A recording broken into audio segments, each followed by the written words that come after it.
conceptually clear रहेंगे. Okay, so in the last class, guys, if you remember, we were talking about the concept of retardation, and what we learned is that retardation is basically decrease in speed. उसको mathematically हमने define किया था, retardation equal to minus d by d t of speed. याद है आपको? Minus d by d t of speed, ये हमने बोला था. और हमने एक चीज समझी थी कि जब तक स्पीड रिड्यूस होगा तब तक वो रिटार्डेशन होगा. अगर स्पीड रिड्यूस होने के बाद, जीरो होने के बाद बढ़ने लगे ऑपोजिट डायरेक्शन में, तो उस केस में वो रिटार्डेशन नहीं होगा. ठीक है, you should understand this. Clear है सबको? बढ़ जाऊं आगे. अच्छा, अब देखिए ध्यान से, ये वेलोसिटी और एक्सेलरेशन हमने दो क्वांटिटी पढ़ी है. अब हम यहाँ पे एक एक ग्राफिकल रिप्रेजेंटेशन देखेंगे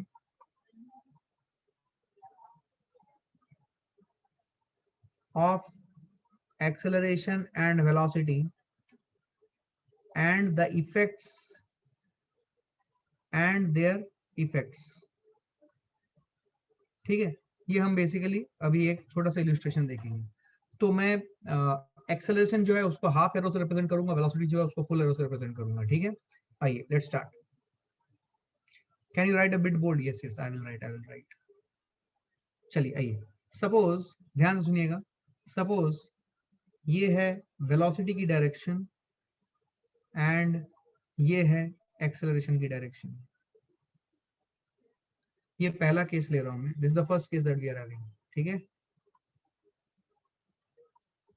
ठीक है. यहाँ पे क्या होगा हमें समझना है. दूसरा केस जो हम देख रहे हैं वो देख रहे हैं कि सपोज वेलोसिटी इधर है और एक्सेलरेशन इधर है. ये सब एक ही लाइन के अलोंग है, कलीनियर है बट डायरेक्शन अपोजिट है. Right, this is what is happening. और थर्ड केस जो हम देखेंगे वो है कि ये वेलोसिटी है और ये एक्सेलरेशन है.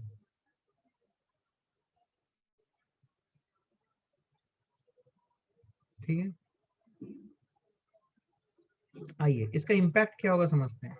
वेलोसिटी और एक्सेलरेशन एक ही डायरेक्शन में है, तो यहाँ पे क्या होगा, यहाँ पे स्पीड जो है वो बढ़ेगी.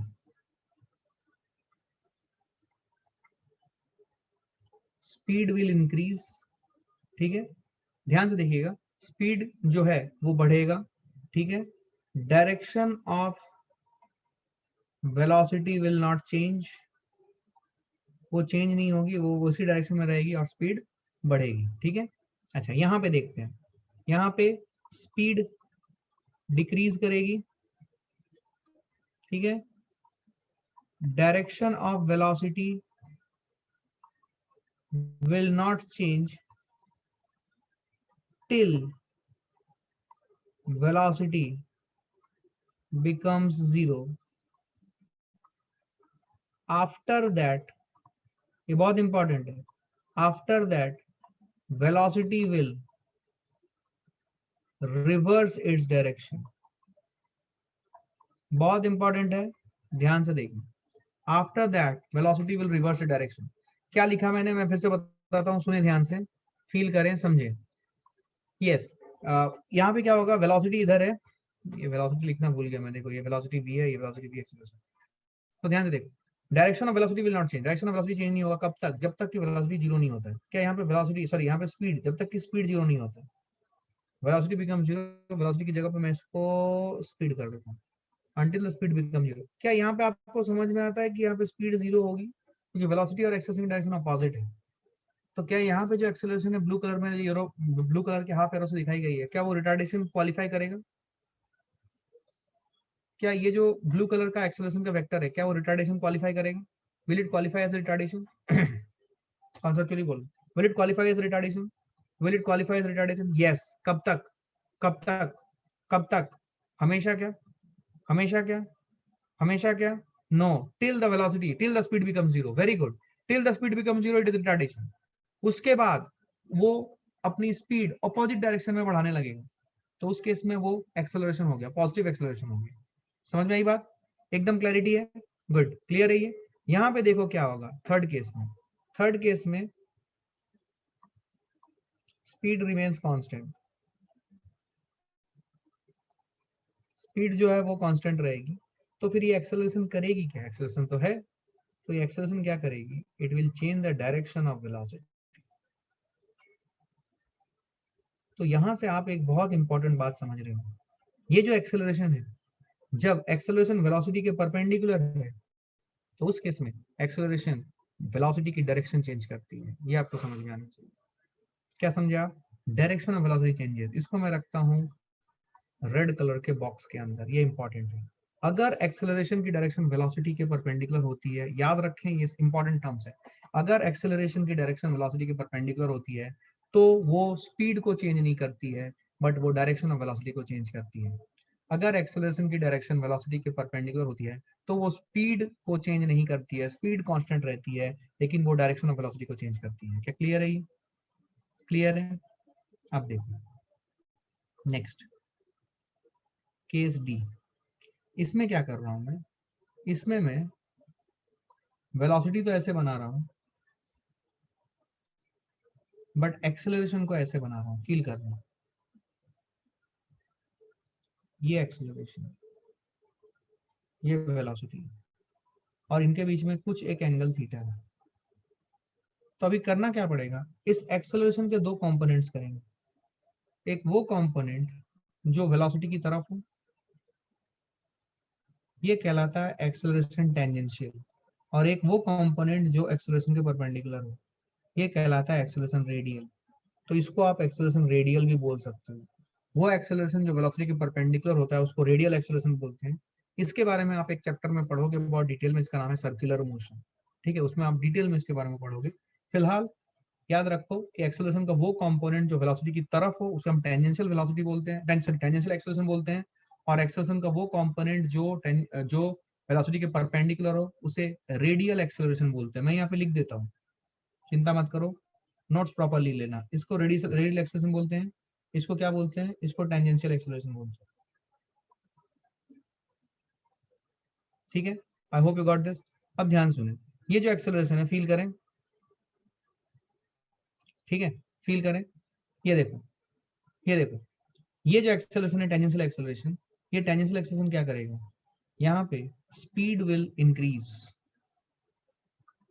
स्पीड विल इंक्रीज, बिकॉज ये जो टेंजेंशियल एक्सेलरेशन है ये वेलोसिटी के डायरेक्शन में, ये स्पीड को बढ़ाएगा, स्पीड यहाँ पे इंक्रीज होगा। और ये जो रेडियल एक्सेलरेशन है it will change direction of velocity.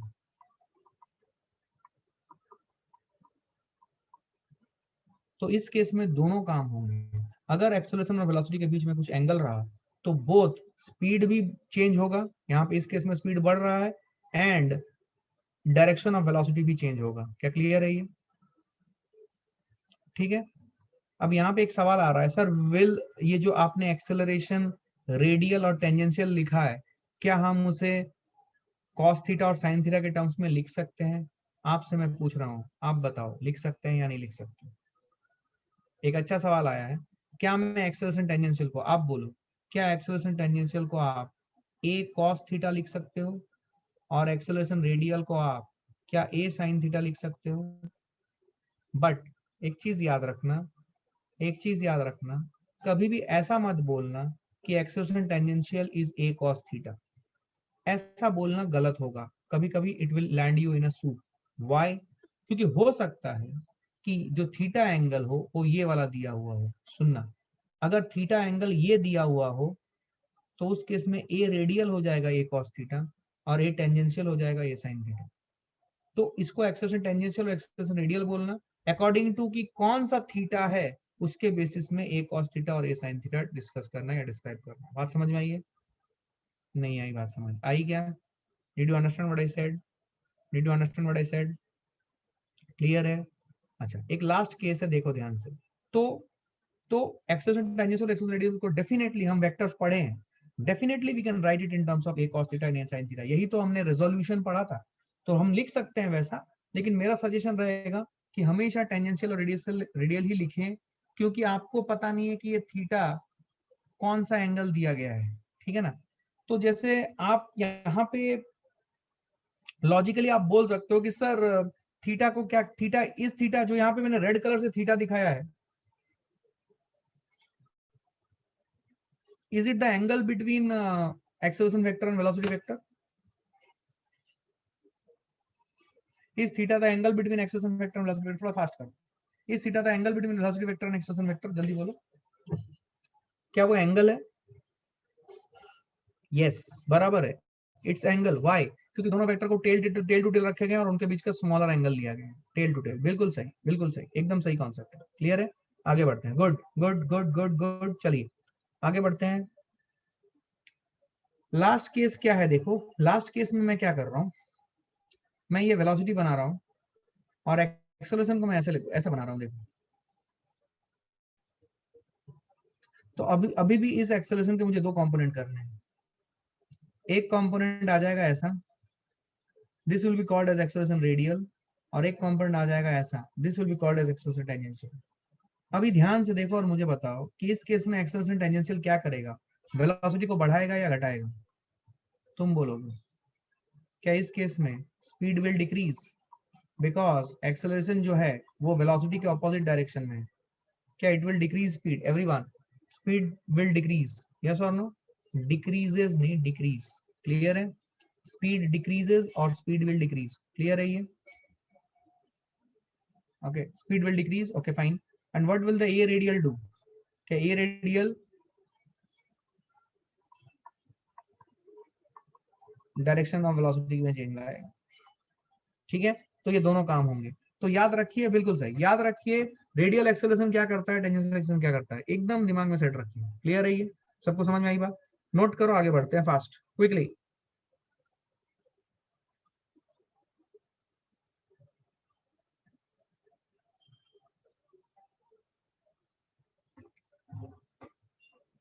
ठीक है, अब यहाँ पे आइए, आपको मैं एक चीज दिखाता हूँ। देखिए, हमने एक कॉन्सेप्ट पढ़ा था, डिस्टेंस ट्रेवल्ड।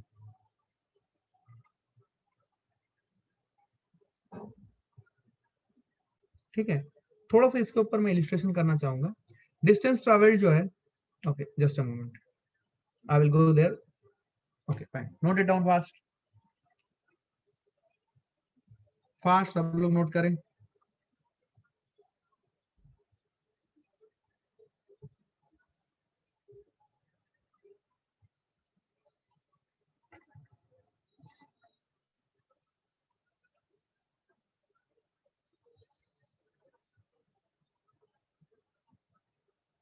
ठीक है, हो गया? चलिए, नहीं, याद करिए, डिस्टेंस ट्रैवल जब मैंने बोला था तो मैंने आपको एक चीज समझाई थी कि डिस्टेंस ट्रैवल जो है, सुने ध्यान से, डिस्टेंस ट्रैवल जो है, डिस्टेंस ट्रैवल एंड डिस्प्लेसमेंट, इन दोनों में फर्क है। डिस्टेंस ट्रैवल एक्चुअल पाथ होगा, डिस्टेंस ट्रैवल हमेशा बढ़ेगा। डिस्प्लेसमेंट जो है ये बढ़ भी सकती है, घट भी सकती है ओवर द एंटायर ड्यूरेशन। ठीक है ना? और डिस्टेंस ट्रैवल्ड और डिस्प्लेसमेंट जो है ये सेम होंगी नहीं होंगी डिपेंडिंग अपॉन द सिचुएशन। हमेशा ये सेम हो ऐसी बात सही नहीं है। तो डिस्टेंस ट्रैवल्ड जो है, डिस्टेंस ट्रैवल्ड जो है ये एक एक इंपॉर्टेंट कॉन्सेप्ट है from exam point of view. मैं इसको नोट्स में डाल रहा हूं, from exam point of view, क्योंकि बहुत बार क्वेश्चंस में आपसे पूछा जाता है कि डिस्टेंस ट्रैवल्ड निकालो। ठीक है ना? और डिस्टेंस ट्रैवल्ड अपने आप में एक खतरनाक चीज होती है। क्यों खतरनाक होती है? क्योंकि अगर बॉडी ने पलटी मारी है, सुना ध्यान से, डिस्टेंस ट्रैवल्ड एक खतरनाक चीज होती है, सुनो ध्यान से।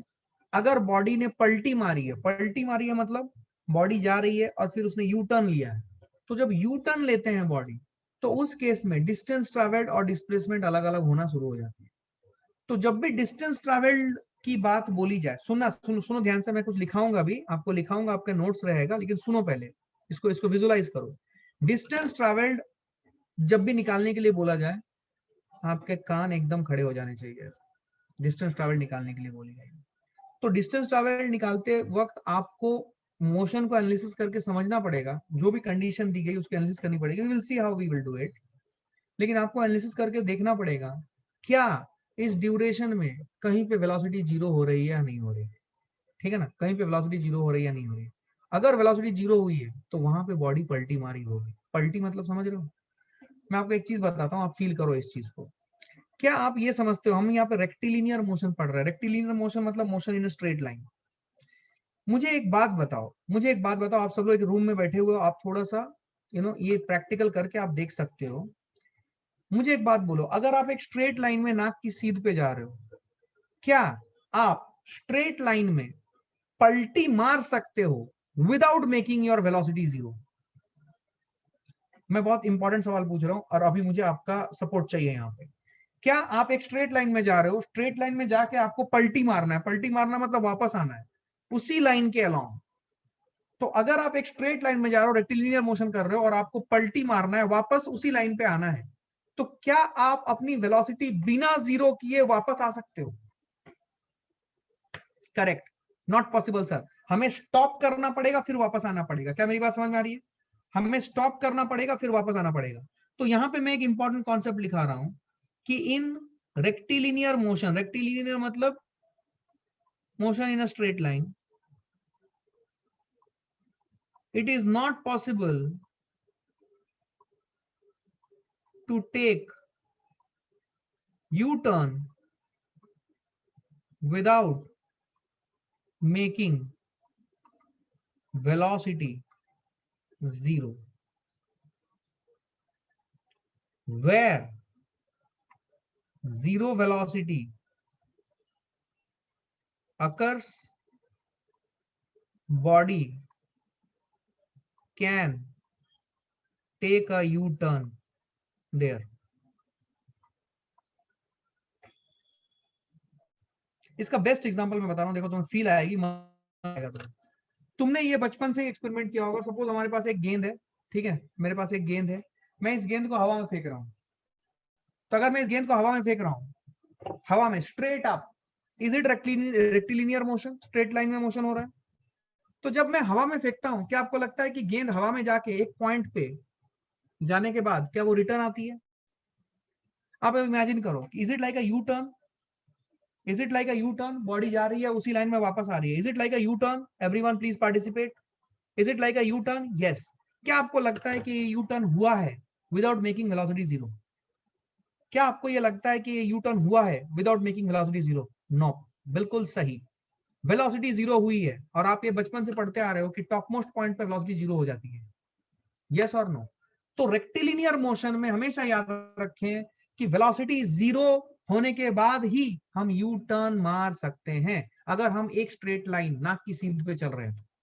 लेकिन अगर हम 2D पे चल रहे हैं तो वेलोसिटी जीरो करने की जरूरत नहीं पड़ेगी। If we are moving in 2 dimension, then we can change direction of velocity without making velocity zero. ये फील आएगी आपको। आपने गोल चक्कर देखा है? गोल चक्कर, ये क्रांति चौक का गोल चक्कर देखा होगा आपने। क्रांति चौक का गोल चक्कर, ये मैं बाबा से आ रहा हूं, ये क्रांति चौक का गोल चक्कर है। मुझे टर्न मार के वापस आना है, बाबा की तरफ जाना है। मैंने टर्न मारी, ढिचके आओ ढिचके आओ ढिचके आओ ढिचके आओ ढिचके आओ। पहले मेरी वेलोसिटी की डायरेक्शन इधर थी, ये मेरी वेलोसिटी वेक्टर है। अब मैं वापस आ गया, मेरी वेलोसिटी वेक्टर ऐसी होगी। क्या मैंने यू टर्न ले लिया? क्या मैंने यू टर्न ले लिया? क्या मैंने यू टर्न ले लिया? लेकिन मैं जब ये यू टर्न लूंगा, क्या मुझे मेरी गाड़ी को रोकने की जरूरत पड़ी थी? क्या मुझे मेरी गाड़ी को रोकने की जरूरत पड़ी थी?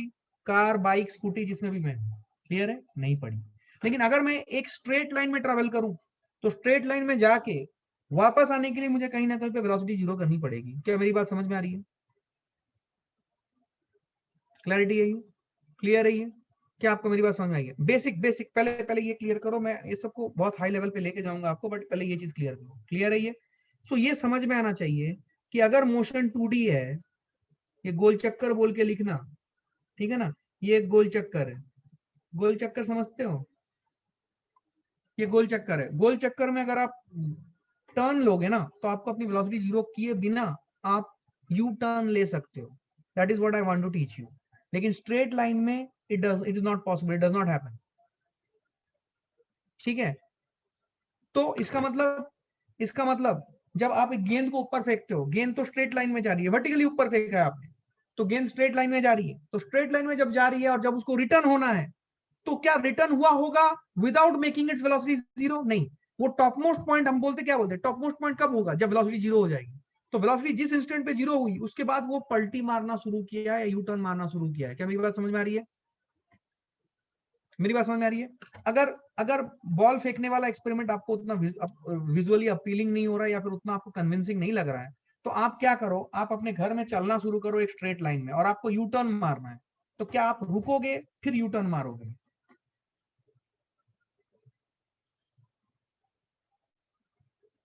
सिंपल, ठीक है, ज्यादा कॉम्प्लिकेटेड नहीं, एकदम सिंपल, क्लियर है ये? रुकोगे फिर यू टर्न मारोगे, ऐसा कोई है जो बिना रुके यू टर्न मार ली? पॉसिबल ही नहीं है भाई, क्लियर है ये? सिंपल, ठीक है, बात समझ में आई है? अच्छा, ये जो कॉन्सेप्ट है, इसके बाद मैं आपको कुछ चीजें लिखाना चाहता हूं, लिखो algorithm, algorithm for finding distance travelled when an object or body moves in a straight line, ठीक है, जब एक स्ट्रेट लाइन में चलेगा। तो एल्गोरिथम मैं लिखा रहा हूं, ध्यान से देखना। स्टेप 1, सब लोग लिखें इसको, बहुत जरूरी है ये लिखें, ये हर बुक में नहीं मिलेगा आपको, ठीक है? Can you read the second point? Just a moment. Second point is this: in rectilinear motion, it is not possible to take U-turn without making velocity zero. Where zero velocity occurs, body can take a U-turn there. If we are moving in 2D, then we can change the direction of velocity without making velocity zero. मतलब हम U-turn ले सकते हैं, direction change भी कर सकते हैं और U-turn भी ले सकते हैं, ठीक है, विदाउट मेकिंग वेलोसिटी जीरो। क्या क्लियर है ये? जल्दी देखो, हो गया? जल्दी करो भाई, फास्ट। क्लियर है ये? हो गया? चलो स्टेप 1 लिखो अभी। Step 1, find the time interval और इंटरवल्स एस भी है, ठीक है,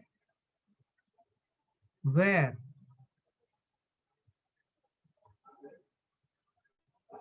velocity vector is zero, instantaneous velocity is zero. पहला स्टेप ये है, हम उन पॉइंट्स की तलाश में निकल जाए, उन टाइम की तलाश में निकल जाए जहां पे वेलोसिटी जीरो होगा। पहला स्टेप, ठीक है। Step 2, divide the journey into intervals, और इनटू बोलना गलत नहीं होगा, गलत होगा, डिवाइड द जर्नी और break the journey in intervals, ठीक है, such that velocity in each interval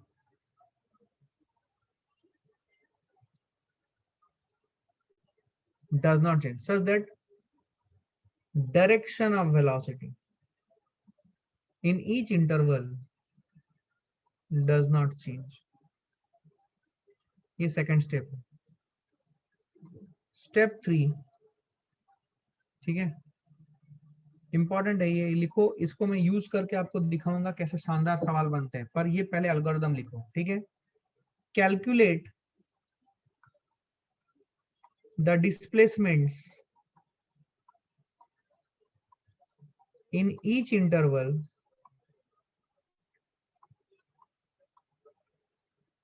as per step 2 and add the magnitudes of these displacements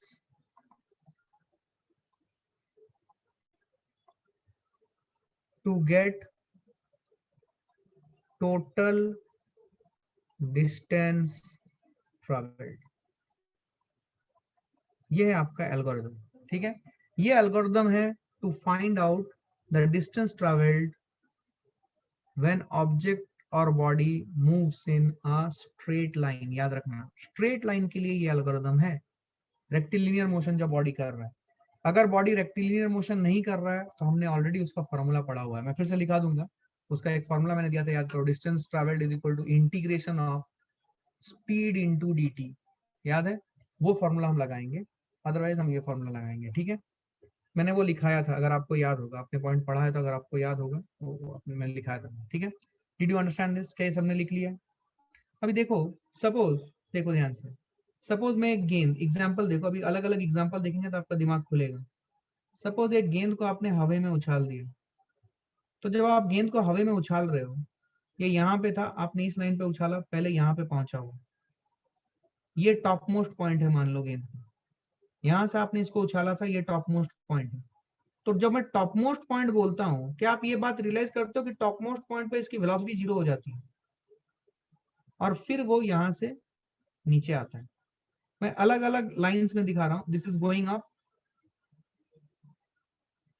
ये मैक्सिमम हाइट है, and this is coming down. ये एक ही line पे हो रही है, लेकिन मैं इसको अलग अलग दिखा रहा हूं फॉर विजुअलाइजेशन। तो मैं डिस्टेंस ट्रेवल्ड कैसे निकालूंगा, सुने ध्यान से। तो मैं डिस्टेंस ट्रेवल्ड कैसे निकालूंगा, मैं उन पॉइंट्स की, find the time interval where velocity is 0। तो मैं कब वेलोसिटी 0 हुआ, मान लो ये t इक्वल टू 0 था, ये t इक्वल टू t पे वेलोसिटी 0 हुआ, और ये t equal to t dash पे ये नीचे आ गया। तो 0 से लेके t तक जब तक वेलोसिटी 0 नहीं हुआ और वेलोसिटी की डायरेक्शन चेंज नहीं हुई, मैं इधर डिस्प्लेसमेंट कितना है ये निकाल लूंगा। I will find displacement in this journey, समझे? इस जर्नी में डिस्प्लेसमेंट निकालूंगा मैं, ठीक है। फिर यहाँ पे वेलोसिटी 0 थी, फिर यहाँ पे जब वो नीचे आएगी तो वेलोसिटी कुछ होगी, लेकिन इस पूरे जर्नी में while it is coming down its velocity does not change. तो इस टाइम इंटरवल में भी इसकी वेलोसिटी चेंज नहीं हुई है, तो यहाँ पे भी मैं डिस्प्लेसमेंट, ये डिस्प्लेसमेंट 1 है मान लो, ये डिस्प्लेसमेंट 2, ये दोनों बराबर होंगे, but let us right it down S1 S2। तो यहाँ पे जो डिस्प्लेसमेंट वेक्टर है, इसको थोड़ा मैं अच्छे से बनाऊंगा, ठीक है, ये समझ में आया? इसको थोड़ा मैं नेक्स्ट पेज में अच्छे से बनाता हूँ। क्या ये क्लियर है? ये ध्यान से देखो, देखो आपको फील आएगी, ठीक है। सपोज ये ग्राउंड लेवल है, फील करना।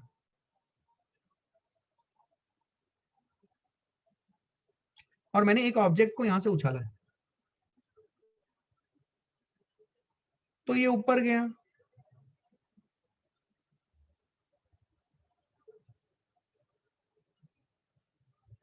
ऊपर जाने के बाद ये हाईएस्ट पॉइंट पे, यहाँ पे इसकी वेलोसिटी 0 हो गई।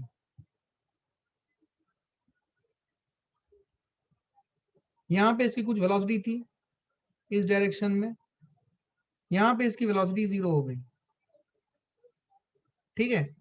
तो ये मान लो t इक्वल टू 0 पे आपने इसको उछाला था, ये t इक्वल टू t पे इसकी वेलोसिटी 0 हो गई।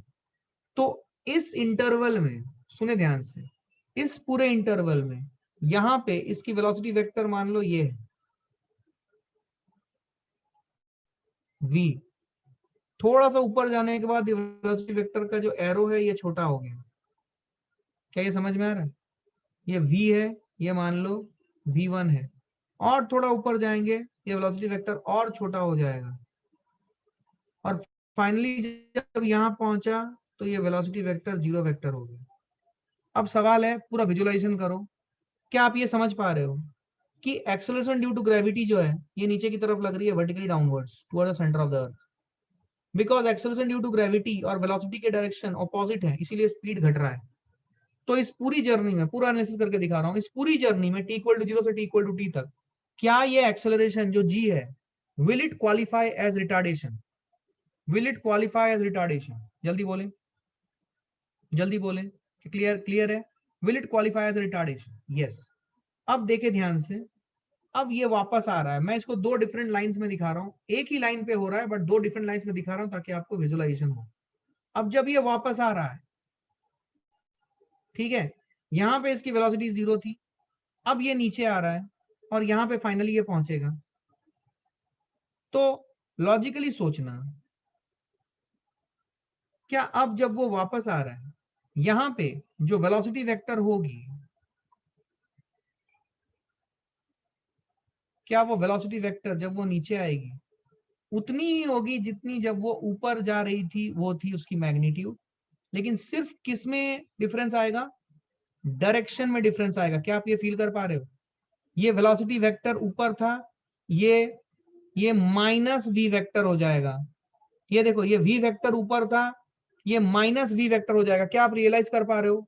मैं सारी चीजें बता दे रहा हूं यहाँ पे डायग्राम में, फील करो। अरे बोलो भाई, इस पॉइंट पे देखो, इस पॉइंट पे क्या वेलोसिटी वेक्टर जो होगी, क्या ये इसकी जो मैग्नीट्यूड होगी, क्या वो ये v1 के बराबर होगी, लेकिन इसकी डायरेक्शन ऑपोजिट होगी, it is minus v1 vector. यहाँ पे जब हम देखेंगे, सेम हाइट पे देख रहे हैं, तो यहाँ पे भी जो वेलोसिटी वेक्टर होगी वो नीचे की तरफ होगी।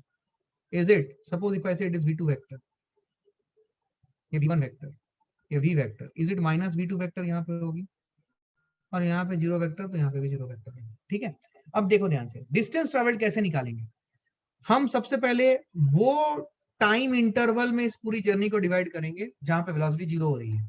तो यहां से लेके यहां तक, टी इक्वल टू जीरो से टी इक्वल टू टी तक, टी तक में, टी में पहली बार जीरो हुआ, टी इक्वल टू टी में पहली बार जीरो हुआ, उसके बाद आगे की जर्नी में जीरो नहीं हो रहा है, तो जीरो से लेके टी तक एक इंटरवल बनाएंगे, और उसके बाद टी से लेके पूरी जर्नी तक जितना भी टाइम तक चला वो दूसरी इंटरवल बनाएंगे। तो यहां से लेके यहां तक हम डिस्प्लेसमेंट निकालेंगे। अच्छा, डिस्प्लेसमेंट कितना होगा? क्या डिस्प्लेसमेंट होता है इनिशियल पोजीशन वेक्टर और फाइनल पोजीशन वेक्टर को ज्वाइन करने वाला। तो ये फाइनल पोजीशन है, क्या ये डिस्प्लेसमेंट वेक्टर है? फील कर, हाँ यार बात तो सही बोल रहे हैं यार, क्या ये डिस्प्लेसमेंट वेक्टर है एवरीवन? हाँ, this is the displacement vector. और जब वो नीचे आ रहा है वापस ग्राउंड में, क्या this one will be your displacement vector everyone? हाँ, बात तो सही बोल रहे हैं, this one will be the displacement vector. I hope you understand it. तो ये अगर एस वेक्टर है, this one will be minus S vector. अगर हम डिस्प्लेसमेंट जोड़ें जाने का और आने का, क्या S vector plus of minus S vector, क्या वो जीरो वेक्टर हो जाएगा? हमें पता है कि छोड़ने के बाद फाइनली वो अपने हाथ में आता है तो डिस्प्लेसमेंट जीरो हो जाता है। क्या फील आ रही है? हाँ। अब लेकिन डिस्टेंस ट्रैवल निकालना है, तो डिस्टेंस ट्रैवल निकालने के लिए स्टेप देखो, calculate the displacement in each interval as per step 2 and at the magnitude of displacement get the total distance travel.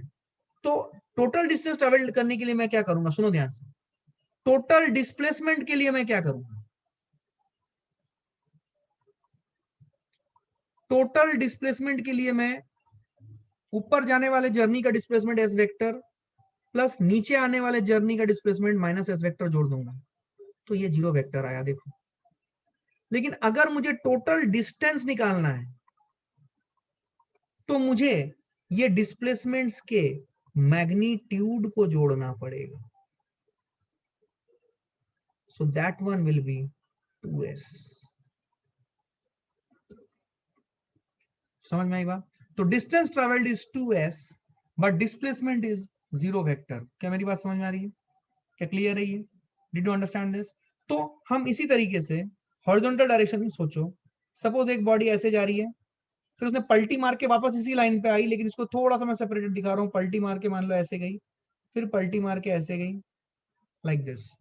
तो देखो ये मान लो time t equal to zero था, फील करना, ये time t equal to t है, तो time t equal to t पे इसकी वेलोसिटी यहाँ पे जीरो हुई होगी, तभी तो पलटी मारी है स्ट्रेट लाइन पे। फिर ये टाइम मान लो t इक्वल टू 2t है, यहाँ पे फिर से वेलोसिटी जीरो है, तभी तो पलटी मारी है, एंड लाइक दिस। तो हम क्या करेंगे, हर एक इंटरवल में जब वेलोसिटी की डायरेक्शन चेंज नहीं हो रही है, मैग्नीट्यूड वाले चेंज हो सकती है, वहां का डिस्प्लेसमेंट निकालेंगे। तो हम ये डिस्प्लेसमेंट पहले निकाले, ध्यान से देखो। फिर दूसरा डिस्प्लेसमेंट, इसको मैं ऐसे बना रहा हूं, ध्यान से देखो। लेकिन अगर आप ध्यान दो तो ये डिस्प्लेसमेंट अगर s1 वेक्टर है, ये डिस्प्लेसमेंट जो है ये माइनस s2 वेक्टर है। फिर यहां से आगे का जो डिस्प्लेसमेंट होगा जो भी है, इसको मैं बोल रहा हूं s3 वेक्टर। तो जब मुझे टोटल डिस्प्लेसमेंट निकालना होगा तो मैं डिस्प्लेसमेंट वेक्टर्स को जोड़ूंगा। ध्यान से देखना, ये समझने वाली चीज है। ये मुझे देगा टोटल डिस्प्लेसमेंट, लेकिन जब मैं टोटल डिस्टेंस निकालूंगा तो मुझे करना पड़ेगा s1 वेक्टर का modulus plus minus s2 vector का मॉड्यूलस प्लस s3 वेक्टर का मॉड्यूलस। तो ये सिर्फ हो जाएगा s1 plus s2 plus s3। Individually जो भी डिस्टेंसेस ट्रैवल किए हैं तब तक, जब तक कि वेलोसिटी का डायरेक्शन चेंज नहीं होता, s1 plus s2 plus s3, this will give me the distance traveled. This is what is the funda that you need to understand. समझ में आ रही है? तो अब हम इसके ऊपर सवाल बनाएंगे तो यू विल अंडरस्टैंड इट. इसको नोट करें, आगे बढ़ते हैं. चलो quickly fast note it down.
आइए.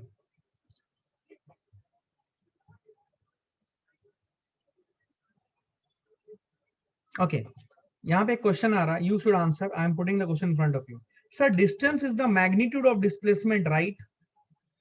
If I say distance is the magnitude of displacement. सबको मेरी आवाज सुनाई दे रही है? सबको मेरी आवाज सुनाई दे रही है? Okay. Distance is magnitude of displacement. ये स्टेटमेंट सही है क्या?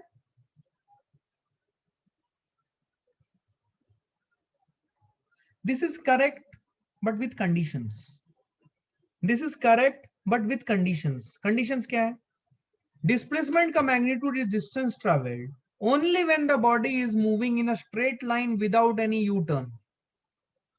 Straight line without any U-turn. अगर वो स्ट्रेट लाइन में नहीं जा रहा है, कोई भी कर्व पाथ में है, तो distance travelled and displacement will not be same, and distance travelled will always be more than displacement. ठीक है, magnitude of displacement. But if it is moving in a straight line, नाक की सीध पे जा रहे हो without any U turn, then distance travelled will be equal to displacement. मतलब डिस्प्लेसमेंट का magnitude will give you distance travelled. देखो, अगर आप ऐसा बोल रहे हो, इफ द, सुनो ध्यान, स्टेटमेंट में गलती है कि नहीं ढूंढना. If the body is moving in a straight line without any U-turn, then displacement is equal to distance traveled. Is it a correct statement?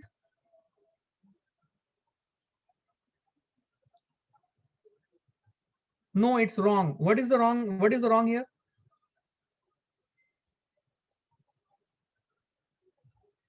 What is wrong here? If a body is moving in a straight line without any U-turn, then displacement is equal to distance traveled. Magnitude of displacement gives distance traveled. Very good. That is what I wanted. देखिए, displacement एक vector quantity है और distance travelled एक scalar quantity है. तो magnitude of displacement जो है वो एक स्केलर क्वांटिटी है. तो magnitude of displacement is equal to distance travelled. तो इसीलिए मैंने बोला है ये बहुत स्लो पकने वाली खिचड़ी है. एक एक शब्द तोल तोल के पढ़िए, बार बार पढ़िए, बार बार जोर जोर से बोलिए, याद रखिए. ठीक है, समझ में आ रहा है? मैं बता रहा हूं, ऐसे क्वेश्चन एसएससी रीजनिंग में आते हैं और मैक्सिमम बच्चे गलत करके आते हैं क्योंकि वो स्टेटमेंट सही से पढ़ते नहीं है. क्या मेरी बात समझ में आ रही है? आपको समझ में आया मैंने क्या बका? ठीक है ना? देखो ध्यान से, अभी अभी क्वेश्चन बनाते हैं. चलो,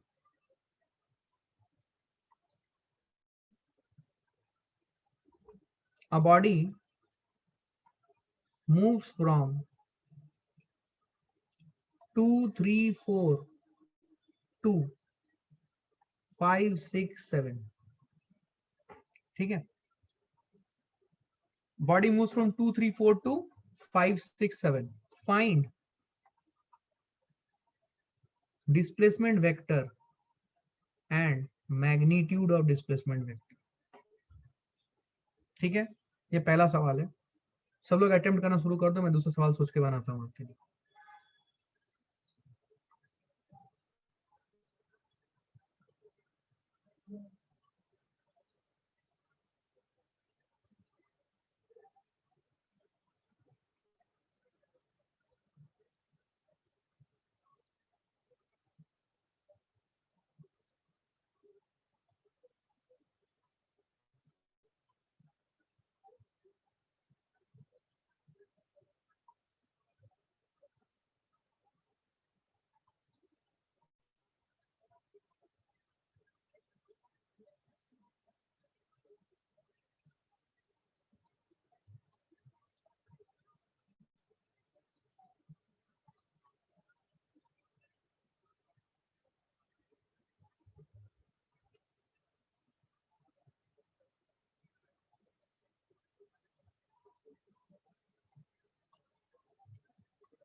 ओके चलिए, I think you have got sufficient time for this. ये खटाखट बनना चाहिए, बेसिक से, और बहुत टाइम हमने इसके ऊपर स्पेंड किया है। खट खट खट खट बनना चाहिए। देखो, हमारा कोऑर्डिनेट सिस्टम सबसे पहले बना लेना। ऐसे सवालों में हमेशा it is always advisable that you create a coordinate system so that your things become very much clear to you. ये कोऑर्डिनेट सिस्टम मैंने बनाया, ये ओरिजिन है, ठीक है। अच्छा, कोऑर्डिनेट सिस्टम 5 6 7 है, तो उसको 3D कोऑर्डिनेट सिस्टम बनाना पड़ेगा, तो एक लाइन में ऐसे भी बना देगा, ठीक है।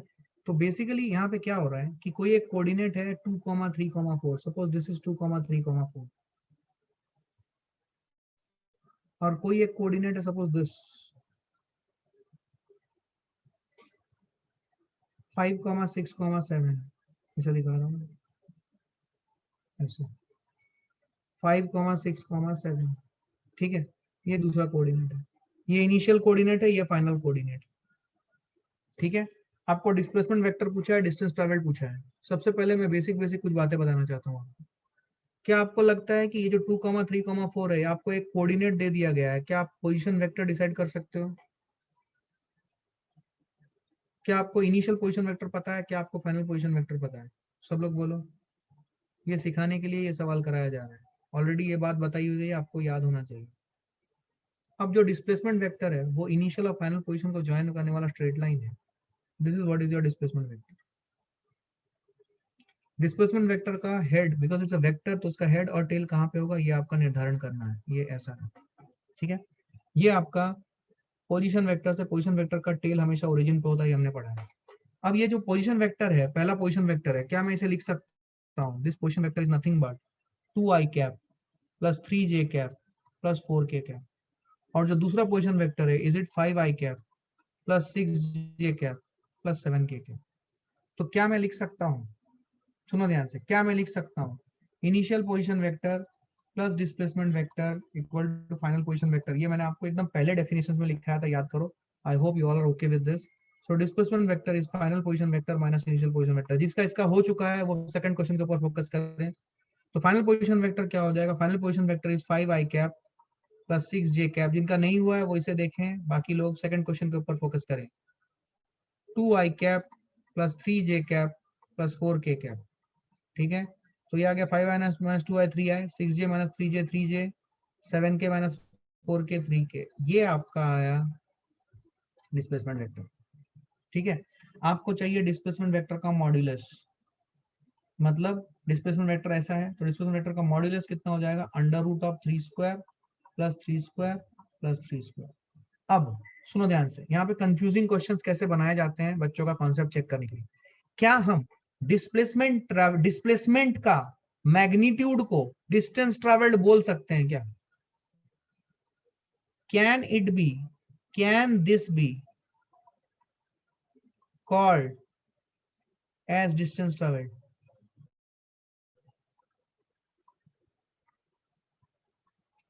कैन डिस्प्लेसमेंट वेक्टर का magnitude be called as distance travelled? Can magnitude of displacement vector is equal to distance traveled, or is magnitude of displacement is equal to distance traveled? Only if it is a straight line. अगर इसी line के along में body चला जा रहा है, then displacement vector का magnitude is equal to distance traveled. लेकिन मान लो बॉडी ऐसा गया, कंट्रोल थोड़ा ना जो है, ये मान लो एक बी है, बी समझते हो? मधुमक्खी, मधुमक्खी ऐसे उड़ उड़ के फिर पहुंची दूसरे कोऑर्डिनेट पे, स्पेस पे। तो क्या इस केस में डिस्टेंस ट्रेवल्ड और डिस्प्लेसमेंट सेम है क्या? डिस्प्लेसमेंट ट्रेवल्ड ये कुछ एक खतरनाक सा पाथ बनेगा, बट तो डिस्प्लेसमेंट वेक्टर का magnitude is not equal to distance travelled unless and until we are doubly sure that the body is moving only along that line. तो वो इन्फॉर्मेशन अगर प्रोवाइडेड नहीं है तो आप नहीं बोल सकते हो कि डिस्प्लेसमेंट वेक्टर का magnitude is equal to distance travelled. इसमें बहुत बच्चे गलती करते हैं। क्या आप गलती करोगे? क्या आप गलती करोगे? नहीं करोगे ना? पक्का 100%? आ जाओ इसके ऊपर, अभी सेकंड क्वेश्चन के ऊपर आ जाओ। Find the displacement of particle and distance travelled when particle is moving from initial to final position। अब ध्यान से देखो, इसको करने का बेस्ट तरीका क्या है कि आप अपना कोऑर्डिनेट सिस्टम डिसाइड कर लें। सपोज इस डायरेक्शन में आई कैप, सुने ध्यान से, अगर ऊपर जाता हूं तो जे कैप, नीचे आता हूं तो माइनस जे कैप, और अगर लेफ्ट हैंड साइड जाता हूं तो माइनस आई कैप। लेट अस से दिस। तो इनिशियल पोजीशन से स्टार्ट कर रहे हैं। सबसे पहले हम जा रहे हैं ऐसे, ये डिस्प्लेसमेंट है, तो इसको क्या लिखेंगे, 4 आई कैप। सुनो ध्यान से, सबसे इजी तरीका है। डिस्प्लेसमेंट मुझे निकालना है, सारे वेक्टर में जोड़ता चलूंगा, 4 आई कैप, फिर सेकंड डिस्प्लेसमेंट वेक्टर इधर हुआ, and it is in which direction, minus J cap, minus 3 जे। फिर मैं इधर गया, डिस्प्लेसमेंट इधर हुआ। देखो सारे वेक्टर्स को मैं हेड टू टेल रख रहा हूं, आपको दिख रहा है, सारे वेक्टर्स को मैं हेड टू टेल रख रहा हूं। ये है plus 2 i cap, I hope you are getting it. फिर इधर गया मैं, देखो सारे वेक्टर्स को मैं हेड टू टेल रख रहा हूं, क्या ये आ जाएगा, प्लस 3 जे कैप। फिर इधर देखो, इधर मैं ऐसे जा रहा हूं, सारे वेक्टर्स को मैं हेड टू टेल रख रहा हूं, प्लस 5i। तो डिस्प्लेसमेंट वेक्टर आ जाएगा 4i 2i 5i 11i cap. This is what is my displacement vector. तो डिस्प्लेसमेंट वेक्टर का मैग्नीट्यूड जो होगा, it will be 11। Displacement vector का मैग्नीट्यूड क्या होगा, let us think about it now. Displacement vector का magnitude होगा ये इनिशियल और फाइनल पोजीशन को ज्वाइन करने वाला जो स्ट्रेट लाइन है,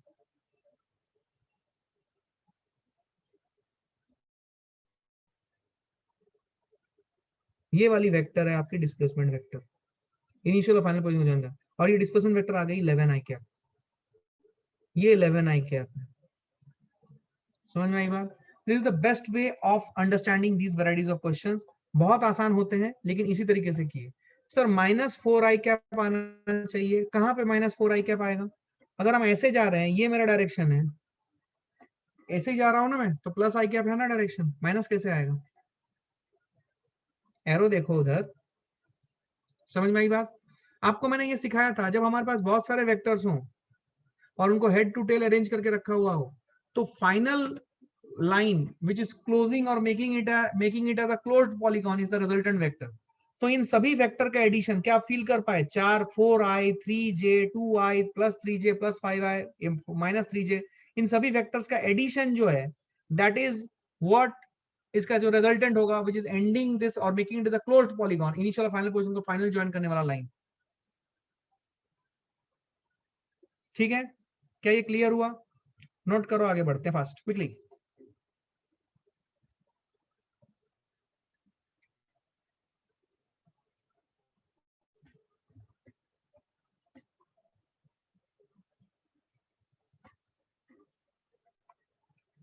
ध्यान से देखना। सपोज मैं क्वेश्चन दे रहा हूं यहाँ पे आपको,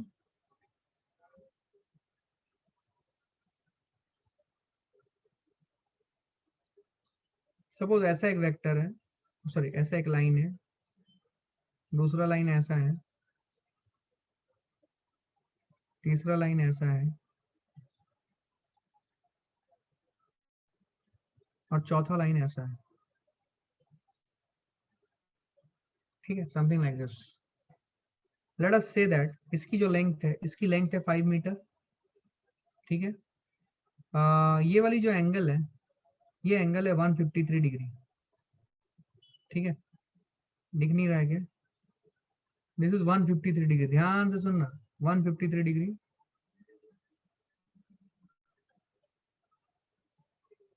ये वाला जो है, ये है 10 मीटर। ये वाला जो है, ये है 5 मीटर, और ये भी है 5 मीटर। ठीक है, I have given some dimensions. ठीक है, मुझे सुनना ध्यान से, मुझे ये इनिशियल पॉइंट है और ये फाइनल पॉइंट है, मुझे डिस्टेंस ट्रैवल्ड चाहिए। अच्छा, प्रीवियस क्वेश्चन में डिस्टेंस ट्रैवल्ड निकालना भूल गया। Find distance travelled and displacement, find distance travelled and displacement. ठीक है, ऐसे डायग्राम दे देते हैं तो सॉल्व करने का तरीका। What about the distance traveled in the previous sum? Distance traveled क्या होगा? सिंपली सबको जोड़ना है, 4 प्लस 3 प्लस 2 प्लस 3 प्लस 5 लिख लो यहाँ पे। डिस्टेंस ट्रैवल्ड अगर पूछेगा तो it is 4 plus 3 plus 2 plus 3 plus 5, कितना हो जाएगा? 7 2 9 9 12 12 5 17। ध्यान से देखो, डिस्प्लेसमेंट वेक्टर का मॉड्यूलस और distance travelled, they are not the same thing. They are not the same thing. Are you feeling it? Sir, for displacement, don't we have to mention the unit? Yes. Metres आएगा, ये पक्का आएगा, बिल्कुल सही हो, ठीक है, क्लियर है, ये पक्का आएगा, वो मैं लिखना भूल गया था, क्लियर है ये, क्योंकि जब मैंने जोड़ा ये सारे मीटर्स में थे ना, तो 11 आई मीटर्स या 11 मीटर आई क्या, क्लियर है ये। अच्छा, इसका जवाब दो, चलो फास्ट, क्विकली फास्ट, जैसे बताया वो बेसिक तरीके से सॉल्व करो, अपने आप आंसर आएगा। That is the best method of solving this varieties of questions. हाँ,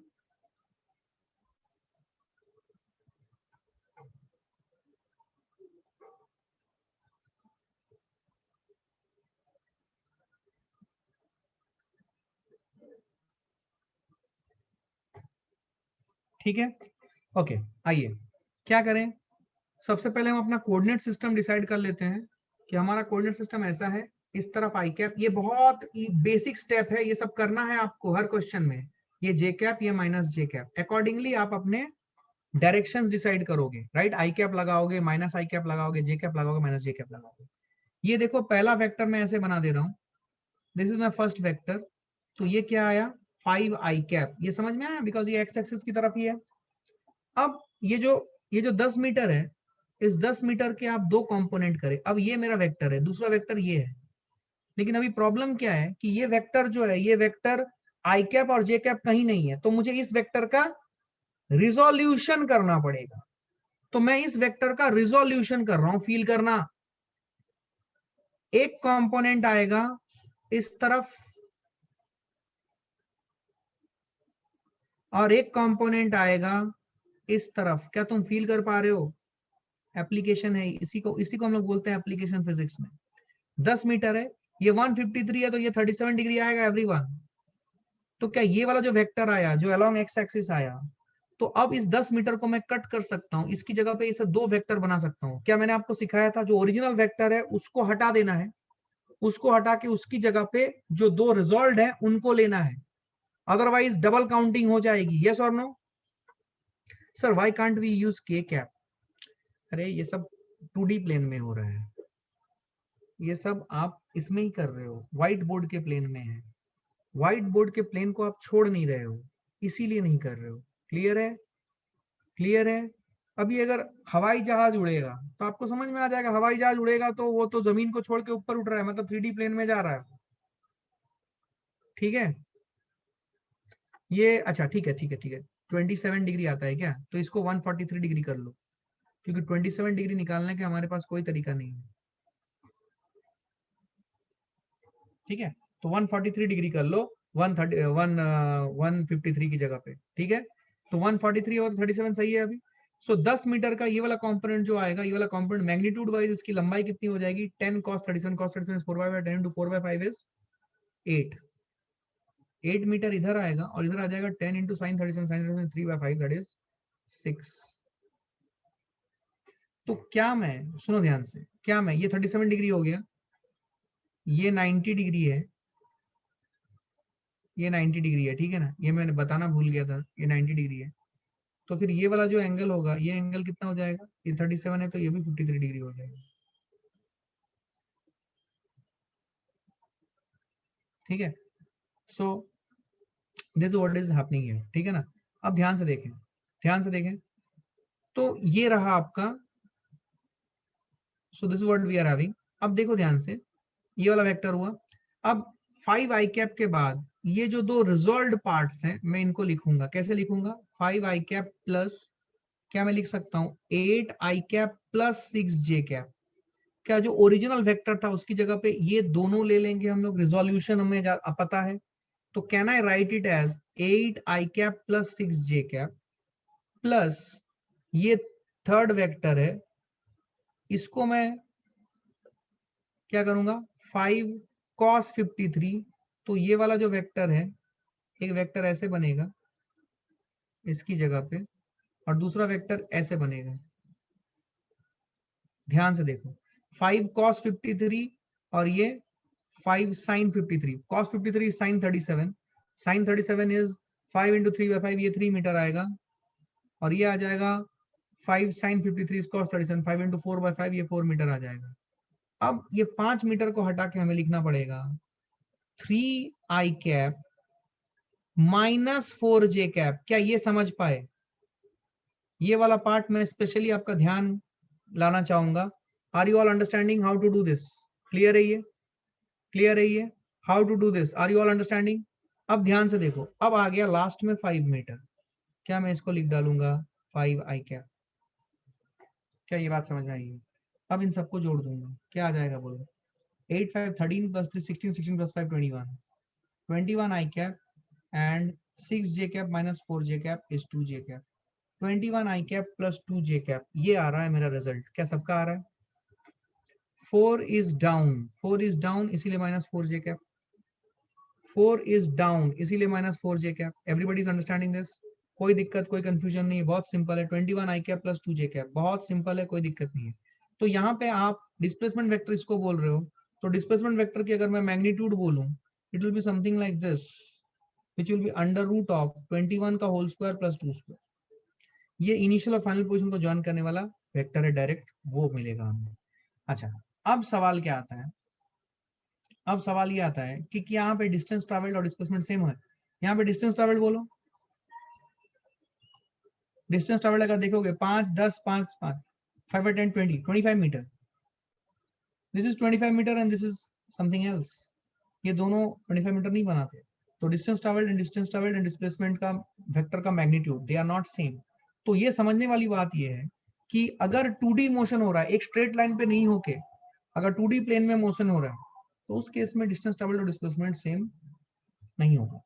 अगर सिंगल 1D है तो डिस्टेंस ट्रैवल्ड और डिस्प्लेसमेंट सेम होगा, बट यू टर्न के बिना। ठीक है, okay fine fine fine fine fine, I will stop. Clear है ये? So will continue our discussion on more questions of this variety tomorrow. ठीक है, चलो bye, take care, bye bye everyone.